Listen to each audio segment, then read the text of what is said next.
नमस्कार मेरे दोस्तों, स्वागत है आपके अपने YouTube channel RP online class 9th-10th में। और दोस्तों मैं हूं प्रकाश सर। दोस्तों इस चैनल पे आपको 9th-10th पढ़ाया जाएगा और 10th का अभी वीडियो बन रहा है और 10th का 3 वीडियो बन चुका है। दोस्तों आपको बगल में बुक दिख रहा है, इसी बुक से हम मेंसुरेशन यानी क्षेत्रमिति चैप्टर शुरू किए हुए हैं क्लास 10th के लिए, बिहार बोर्ड वाले के लिए। ठीक है, तो दोस्तों यदि वीडियो आपको अच्छा लगता होगा तो लाइक कीजिएगा और कमेंट कीजिएगा, और हमारे चैनल पर नए हो तो सब्सक्राइब जरूर कर लीजिएगा। सब्सक्राइब करने से क्या होगा कि जब भी मैं नया वीडियो बनाकर अपलोड करूँगा सबसे पहले नोटिफिकेशन आपके पास पहुँचेगी और आप अच्छे से क्लास 10th की तैयारी कर सकते हैं। दोस्तों यदि पार्ट 1 से देखते होंगे मेरा वीडियो को तो आपको पूरा समझ में आता होगा और सब चैप्टर आपको समझ में आएगा। मैथ हो, बायोलॉजी हो, केमिस्ट्री हो, फिजिक्स हो, सब समझ में आएगा। और इस चैनल के माध्यम से आपको भारतीय भवन के बुक तैयारी करवाया जाएगा। ठीक है, वो भी एकदम सरल भाषा में, भले आप जीरो क्यों ना हो फिर भी समझ में आएगा, एकदम हीरो बना के ही रहेंगे। ठीक है, तो दोस्तों आज सॉल्व करेंगे क्वेश्चन नंबर 10 से सॉल्व करेंगे। इससे पीछे का क्वेश्चन हमने पिछली वीडियो में कवर कर रखा है। ठीक है, आज इसी को आगे करेंगे। ठीक है, ध्यान दीजिएगा। 10 नंबर क्वेश्चन क्या कहता है, आपको ऊपर क्वेश्चन दिख रहा होगा। 10 नंबर क्वेश्चन कहता है कि 6 सेंटीमीटर त्रिज्या वाले वृत्त के एक त्रिज्य खंड का क्षेत्रफल निकाले यदि त्रिज्य खंड का कोण 60 डिग्री हो। ध्यान दीजिएगा दोस्तों, यदि आप हमारे प्रत्येक वीडियो देखते होंगे तो ये सब क्वेश्चन आपको खिलौना लगेगा। एक वृत्त है जिसका त्रिज्या दिया है 6 सेंटीमीटर, तो केंद्र से परिधि को छूने वाली रेखा को त्रिज्या बोला जाता है, 6 सेंटीमीटर बोला है, और ये भी हो गया 6 सेंटीमीटर। ठीक है, और कोण का मान दिया है, त्रिज्य खंड का कोण दिया है 60 डिग्री, यानी कि यहाँ वाला कोण दिया है 60 डिग्री है। तो आपसे त्रिज्य खंड का क्षेत्रफल पूछ दिया है। यहाँ हम नाम अपना से देते हैं। अब ये ना कहिए कि ABC O कहाँ से दिया है, कहीं नहीं दिया है भाई साहब, ये हम अपना से लिख दिए। बच्चा के नाम हम लोग अपना से देते हैं ना, नामकरण अपना से करते हैं, उसी तरह यहाँ भी नाम अपना से दे दिए। AOB का मान पूछा है, मतलब क्षेत्रफल पूछा है। त्रिज्य खंड मतलब इसका क्षेत्रफल पूछा है। ठीक है, तो त्रिज्य खंड का क्षेत्रफल के लिए फॉर्मूला बताया गया है आपको, त्रिज्या खंड का क्षेत्रफल। ये सब ऑब्जेक्टिव का क्वेश्चन है। क्या होता है, पाई आर स्क्वायर थीटा बट्टा 360, ये सब बता रखे हैं कि सब कहाँ से आ रहा है। ठीक है, यदि आप थ्योरी वाली वीडियो नहीं देखे हैं तो सबसे पहले थ्योरी वाली वीडियो देखिए, उसके बाद पार्ट 1 पार्ट 2 करके देखिए ना, पूरा समझ में आएगा और मैथ आपको आसान लगेगा एकदम। ठीक है, तो ध्यान दीजिए, पाई के मान हमेशा 22/7 लेकर ही चलना है। क्यों लेकर चलना है, पिछली वीडियो में बता रखे हैं। आर के जगह लिखिएगा त्रिज्या मतलब 6 × 6, आर 2 जगह है, 6 × 6, आर गुना में 2 बेर है, 6 × 6 हो गया। थीटा यही है 60 डिग्री। ठीक है, अब बट्टा में 360। ठीक है, अब ध्यान दीजिए, 60 से कट जाएगा 6 बार में, 6 से 6 कट जाएगा। पाई ऑप्शन में दिया होगा। ठीक है, पाई आंसर होगा। पाई कटने, देखिए 7 से कटने वाला है, नहीं कटने वाला है, तो 22/7 की जगह पाई रहने दीजिए। ठीक है, पाई तो यहाँ गुना कीजिएगा तो 6 पाई हो जाएगा, 6 पाई। दोस्तों ये सब ऑब्जेक्टिव का क्वेश्चन है। ठीक है, यानी 6 पाई सेंटीमीटर स्क्वायर आपका आंसर हो जाएगा। ठीक है, इसमें तो ऑप्शन नहीं रहता है। चलिए आते हैं अगली क्वेश्चन पे। तू बेवफा है जो मैं जान जाता, तुझसे कभी भी दिल ना लगाता। चलिए 11 नंबर क्वेश्चन क्या कहता है, ध्यान दीजिएगा। एक वृत्त का अर्ध व्यास 6 सेंटीमीटर तथा केंद्र O है। एक त्रिज्य खंड AOB इस प्रकार है कि कोण AOB 30 डिग्री हो तो एक लघु चाप AB की लंबाई कौन सी है और त्रिज्य खंड AOB का क्षेत्रफल बताया। ध्यान दीजिएगा, सेम क्वेश्चन है। एक वृत्त है, ठीक है, जिसका अर्धव्यास, दोस्तों अर्धव्यास मतलब होता है त्रिज्या, तो अर्धव्यास मान लीजिए अर्धव्यास है, अर्धव्यास दिया है 6 सेंटीमीटर, तो 6 सेंटीमीटर, इससे पहले भी 6 सेंटीमीटर था और ये हो गया 6 सेंटीमीटर, क्योंकि दोनों त्रिज्या ही हैं। केंद्र से परिधि को छूने वाली रेखा को त्रिज्या बोलते हैं। और यहाँ O दे दिया है, केंद्र O है, और यहाँ A और B। ठीक है, तो आपसे, और यहाँ कोण का मान दिया है AOB 30 डिग्री दिया है, हाँ 30 डिग्री, यहाँ 30 डिग्री लिख दीजिए। आपसे पूछा है चाप की लंबाई, चाप AB की लंबाई, लघु चाप मतलब AB को बोलेंगे लघु चाप और इधर हो गया दीर्घ चाप। इसका मान पूछा है, इसका ध्यान दीजिए, इसको हम रंग रहे हैं, इसी का मान पूछा है, इसी का लंबाई पूछा है। तो ये वृत्त का ही एक छोटा सा मतलब परिधि का छोटा सा टुकड़ा है। तो चाप ए बी की लंबाई, चाप ए बी की लंबाई निकालना है। तो क्या फॉर्मूला है, 2 पाई आर थीटा बटा 360, मतलब परिधि का थीटा बटा 360 कर दिए है। ठीक है, ये सब बता रखे हैं थ्योरी वाली वीडियो में कहाँ से आया है। ठीक है, 2 गुने पाई के मान, पाई में आंसर दिया है का, पाई में आंसर दिया तो पाई रहने दीजिए, और आर के जगह लिखिएगा 6 और थीटा की जगह लिखिएगा 30 बट्टा में 360।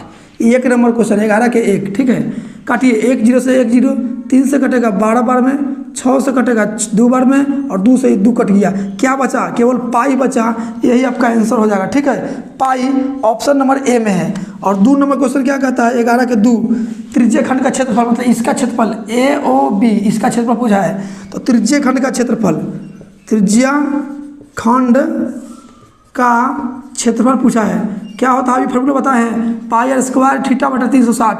अभी दोस्तों हम फार्मूला इसलिए लिख रहे हैं कि आपको दिमाग में ठोक देना है फार्मूला को। ठीक है, इसलिए बार बार फार्मूला हम बोल कर लिख रहे हैं, नहीं तो लिखने की कोई जरूरी नहीं है। चलिए, पाई में आंसर दिया है, ऑप्शन जो है पाई में है। ठीक है, इसका ऑप्शन नहीं दिया है, तो पाई की जगह पाई रहने दीजिए, कहे कि आर त्रिज्या कटने वाला नहीं है।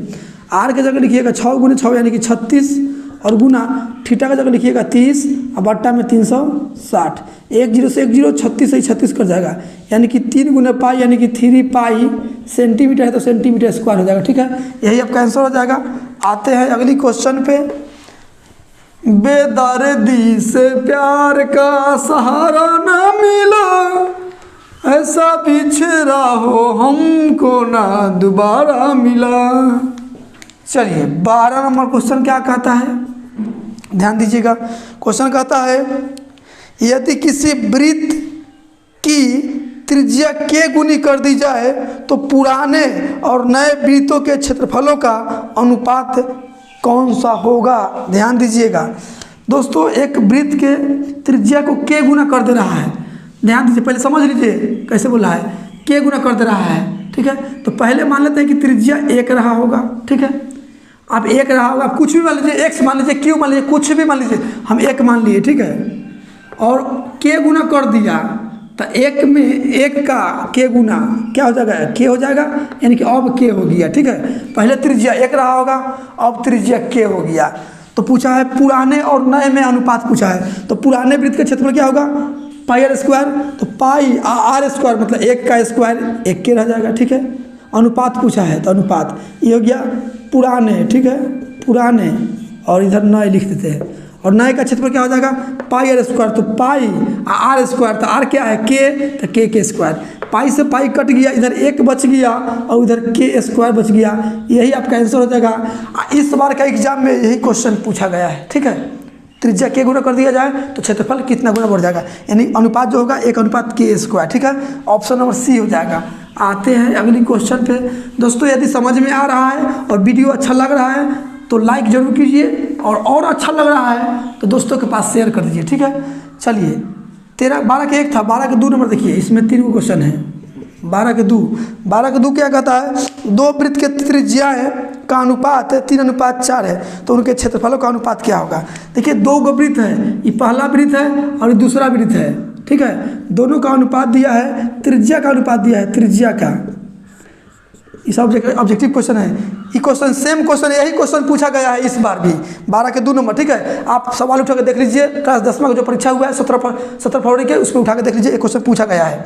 तो त्रिज्या का अनुपात दिया है 3:4 दिया है, आपसे क्षेत्रफल का अनुपात पूछ दिया है। तो दोस्तों ध्यान दीजिए, एक बात याद रखिएगा, वृत्त के त्रिज्या दे दे और क्षेत्रफल के अनुपात पूछ दे, त्रिज्या का अनुपात दे दे और क्षेत्रफल का अनुपात पूछ दे, तो कुछ नहीं कीजिएगा, इसका स्क्वायर कर दीजिएगा, 3 का स्क्वायर और 4 का स्क्वायर कर दीजिएगा, 3 के स्क्वायर 9 और 4 के स्क्वायर 16, यही आपका आंसर हो गया। ठीक है, ध्यान दीजिए क्या बोले हैं कि त्रिज्या दे दे और क्षेत्रफल पूछ दे, त्रिज्या का अनुपात दे दे और क्षेत्रफल का अनुपात पूछ दे, तो कुछ नहीं, त्रिज्या पर स्क्वायर चढ़ा दीजिएगा। ठीक है, और क्षेत्रफल दे दे या परिधि या त्रिज्या पूछ दे, क्षेत्रफल के अनुपात दे दे और त्रिज्या या परिधि के अनुपात पूछ दे तो रूट चढ़ा देंगे। ठीक है, रूट चढ़ा देंगे बस।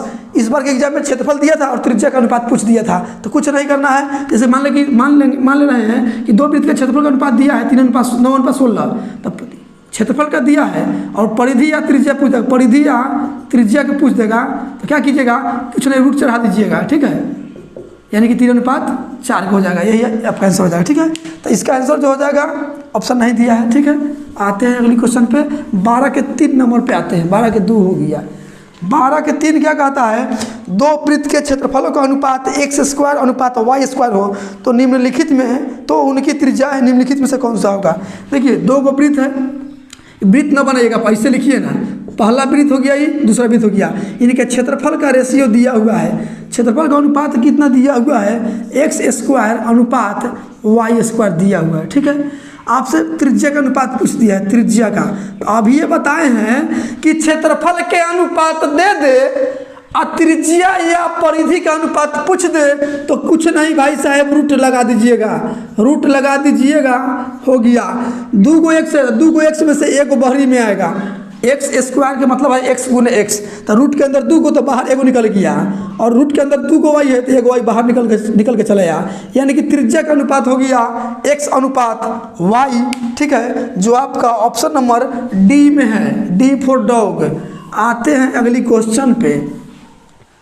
चलिए, 13 नंबर क्वेश्चन क्या कहता है। क्वेश्चन कहता है किसी वृत्त में केंद्रीय को 90 डिग्री वाला एक त्रिज्य खंड काट लिया जाए तो वृत्त और कटे हुए भाग के क्षेत्रफल का अनुपात बताइए। ध्यान दीजिए, कोई वृत्त है, एक वृत्त है, किसी वृत्त के केंद्रीय कोण 90 डिग्री है। तो दोस्तों 90 डिग्री है केंद्रीय कोण, तो 90 डिग्री जानते हैं ना, समकोण त्रिभुज के बोला था 90 डिग्री। समकोण त्रिभुज में एक कोण 90 डिग्री होता है। ठीक है, ये 90 डिग्री। ध्यान दीजिए, एक फिगर ऐसे होगा और ऐसे, तब तो यहाँ पूरा 90 डिग्री बनेगा। ठीक है, 90 डिग्री हो गया, बोला है 90 डिग्री बोला है। एक त्रिज्य खंड काट लिया जाए तो इतना काट ले रहा है। ठीक है, 90 डिग्री त्रिज्य खंड वाला काट ले रहा है इतना भाग, तो यहाँ नाम देते हैं ए, यहाँ ओ और यहाँ बी दे दिए। ठीक है, और पूछ क्या दिया है, अच्छा इसमें तो आपसे पूछ लिया है कि त्रिज्य खंड काट लिया जाए तो वृत्त और कटे हुए भाग, वृत्त और कटे हुए भाग का क्षेत्रफल का अनुपात पूछा है। पहले वृत्त और कटे हुए भाग, तो कटे हुए भाग क्या है, ये जब ये काटा दिए तो क्या बच जाएगा, यही ना बच जाएगा। ठीक है, तो कटे हुए भाग मतलब त्रिज्या खंड पूछा है, त्रिज्या खंड। कटे हुए भाग बताइए, यही ना कटा है तो कट गया तो ये बच गया। ठीक है, तो आपसे इसको पूछ दिया है इसका। तो वृत्त का क्षेत्रफल क्या होता है, πr² होता है, πr² होता है, और त्रिज्या खंड का क्षेत्रफल πr² θ/360। तब थीटा का जगह यहाँ भर दे रहे हैं 90 डिग्री। ठीक है, πr² से πr² एक बार में कट गया। ठीक है, 90 कम 90, 90 चौका 360, इधर 1 बचा और इधर 1/4। अब बड़ा अनुपात है, तिरछा से गुना होगा तो 1 में 4 से गुना होगा तो 4, और उधर 1 में 1 से गुना होगा, इधर इसके बट्टा में कुछ नहीं तो 1 है, तो 1 में 1 से गुना होगा तो 1, यानी कि 4:1 का अनुपात होगा। ठीक है, 4:1। आते हैं अगली क्वेश्चन पे। 13 के 1 था। ठीक है, 13 के 2 देखिए। 13 के 2 क्या कहता है, 13 के 2, 6 सेंटीमीटर त्रिज्या वाली किसी वृत्ताकार चक्रिका से 2 त्रिज्य खंड काट लिया गया है जिसके केंद्रीय कोण 120 डिग्री और 90 डिग्री है। दोनों त्रिज्य खंड का क्षेत्रफलों का अनुपात पूछा है। ठीक है, दोनों का अनुपात पूछा है। पहले 120 डिग्री वाला दिया है तो पहले 120 डिग्री वाला लिखिएगा, यहाँ नहीं कि ऑप्शन में आप अपना मन से 90 लिख दीजिएगा, और एगो है 90 डिग्री वाला, तो ये 90 डिग्री वाला हो गया। और एगो ज़्यादा होगा, एगो 120 होगा, तो 120 मान लेते पूरा 120 है। ठीक है, पूरा 120 है, तो पहले 120 वाला का पूछा है क्षेत्रफल। तो क्षेत्रफल क्या हो जाएगा, πr² और थीटा का जगह क्या लिखिएगा, यहाँ 120 बट्टा में 360 अनुपात 90 वाला के πr² थीटा का जगह 90 डिग्री और बट्टा में 360। अब काट कूट कर दीजिए, πr² से πr² कट गया, 12 एकम 12, 12 तिहाई 36, 9 एकम 9, 9 चौका 36। ठीक है, और देखिए 1/3 इधर बचा और उधर 1/4, 3 गुना हो जाएगा तो 4 में 1 से गुना होगा तो 4, और 3 में 1 से गुना होगा 3, यानी कि 4:3 का रेशियो होगा। अब ऑप्शन में रहेगा 3:4 भी रहेगा, तो इसको ना मार दीजिएगा, ठीक है। यहाँ देखिए क्वेश्चन में बोला है कि पहले 120 डिग्री वाला और बाद में 90 डिग्री वाला, तो पहले 120 वाला रखे, बाद में 90 वाला रखे, ठीक है। अब ऐसा नहीं कि 90 पे इधर उलट दीजिएगा, तो 4:3 और 3:4 बराबर नहीं है, ठीक है, ठीक है। अब दोस्तों एक बात और समझ लीजिए, इसको हम आसानी से कैसे बनाएंगे। आपको पता है कि क्षेत्रफल क्या होता है, पाई स्क्वायर थीटा बटा 360 होता है त्रिज्यीय खंड का क्षेत्रफल। तो आपको पता है कि पाई स्क्वायर से पाई स्क्वायर कटने वाला ही है, और 360 कटने वाला ही है, तो केवल 120:90 लगाना दीजिए, काटिएगा 40 से 120, 30 चौका 120, 30 से 90 हो गया, ऑब्जेक्टिव में हो गया। 1 सेकंड की क्वेश्चन है, ठीक है। आपको पता होगा कि पाई स्क्वायर इधर भी है, पाई स्क्वायर इधर भी है, कटेगा ही। 360 बट्टा में यहाँ भी है, 360 बट्टा में यहाँ भी है, कट गया, 4:3 बच गया, ठीक है। डायरेक्ट लिख दीजिएगा, ऑब्जेक्टिव हो गया है, ठीक है। तो इसमें 13 के 2 क्वेश्चन है, ठीक है। तो दोस्तों इस वीडियो में हम इतना ही रखते हैं, ठीक है। यदि वीडियो आपको अच्छा लगेगा और समझ में आया होगा तो वीडियो को लाइक कीजिएगा, शेयर कीजिएगा, और हमारे चैनल पर नए हो तो सब्सक्राइब कर लीजिएगा। दोस्तों सभी भाइयों के पास पहुंचा दीजिए, ताकि हर गरीब बच्चा अच्छा रिजल्ट दे 2023 के एग्जाम में, ठीक है। और 10वां जो है ना एक बेस है, आप नौकरी कीजिएगा तो 10वां के नीचे यदि आपको अच्छा से तैयारी है ना, तो आप नौकरी करने में बहुत आपको हेल्प मिलेगा, ठीक है। सब क्वेश्चन तो 10वें 9वें का रहता है। इसको इत्मीनान से पढ़िए, इतना पढ़िए कि दिमाग में आपको मेला लग जाए मैथ के, ठीक है। इतना गहन तरीके से पढ़िए कि आपको खिलौना लगे पढ़ाई, ठीक है। अभी बेस यदि आपका कमज़ोर रहेगा तो नौकरी में कहिएगा क्या मालूम है, आज के समय में नौकरी कहाँ मिल रहा है, भगवान मिल जा रहा है लेकिन नौकरी कहाँ मिल रहा है, ये सब मालूम है। ये सब मूर्ख लोग बोलता है, मूर्ख लोग बोलते हैं कि भगवान मिल जा रहा है लेकिन नौकरी नहीं मिल रहा है। आप ही हमको बता दीजिए कि कितने भगवान बउआ रहे हैं, हमको बताइए तो। और नौकरी कोई वैकेंसी खाली चल जा रहा है, 4000 सीट आ रहा है तो 40 लाख लड़का भर रहा है फॉर्म, देखिए रहे हैं। एक सीट पर कितना हज़ार है, भाग दे के देख लीजिए। अब भगवान को किधर खोज लीजिए, बताइए तो। कोई भगवान मिलते हैं? नहीं, भगवान दिल में है, ठीक है। और पढ़ाई आप मेहनत कीजिए। दोस्तों हम तो इतना ही कहेंगे कि सफलता का कोई भी शॉर्ट ट्रिक नहीं है। सफलता पाने के लिए आपको मेहनत के अलावा दूसरा कोई शॉर्ट ट्रिक नहीं है। शॉर्ट ट्रिक अपनाइएगा तो शॉर्टे में अभी रह जाइएगा, समझ रहे हैं। इसलिए मेहनत कीजिए दिल से, रिजल्ट बढ़िया लाइए, नौकरी कीजिए और अपने मम्मी पापा गार्जियन को खुश कीजिए। आज अच्छा रिजल्ट दीजिएगा तो मम्मी पापा भी खुश होंगे, आप भी खुश होइएगा, ठीक है। और नौकरी जब हो जाएगा तो कौन गाना बजेगा पता है? पता है? पढ़ब न लिखब नौकरी पैब कैसे, अपना बाबूजी के नाम जनब कैसे, ठीक है। दोस्तों ये सब गाँव का गाना है, ठीक है। बस इतना ही कहेंगे, मेहनत कीजिए दिल से, रिजल्ट बढ़िया लाइए। शॉर्टकट तरीका नहीं अपनाइए, शॉर्टकट तरीका अपनाने वाले बंगलौर चल जाते हैं सेंटरिंग ठोकने, ठीक है। इसलिए आप मेहनत कीजिए। यदि आप चाहते हैं कि आप एक अच्छा इंसान बने, सफल इंसान बने, तो आप मेहनत के अलावा दूसरा कोई शॉर्ट ट्रिक नहीं अपनाइए। शॉर्ट ट्रिक अपनाइएगा आप ही शॉर्ट बन जाइएगा, ठीक है। दोस्तों बुरा जो बात बोले उसका बुरा नहीं मानिएगा, यदि कुछ गलत बोला गया होगा तो सॉरी उसके लिए, ठीक है। लेकिन मन से पढ़िए, ठीक है। तो मिलते हैं अगली वीडियो में इससे आगे क्वेश्चन लेके। आज के लिए इतना ही। Thank you for watching.